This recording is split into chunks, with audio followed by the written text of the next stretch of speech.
si argee anaafti yaasuma madaaloo jaalalaa jaaltu hundumaa.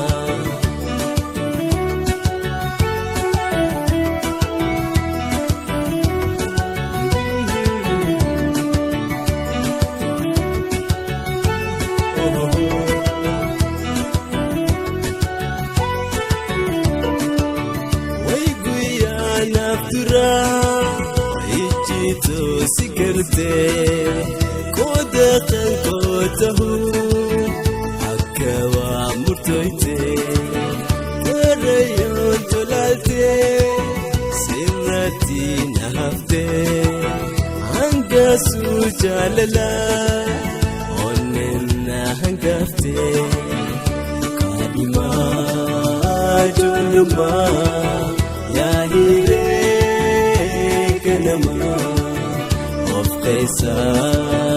si argee anaafti yaasuma madaaloo jaalalaa jaaltu hundumaa.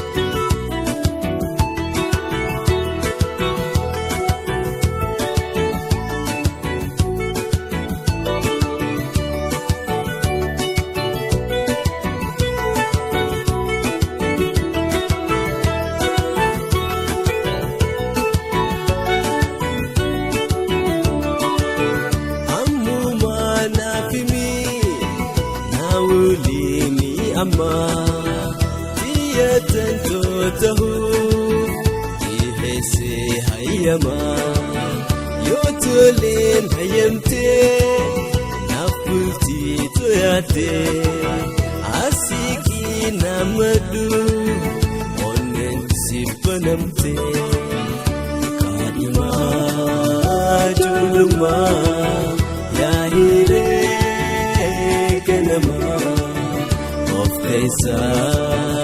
si argee anaafti yaasuma madaaloo jaalalaa jaaltu hundumaa.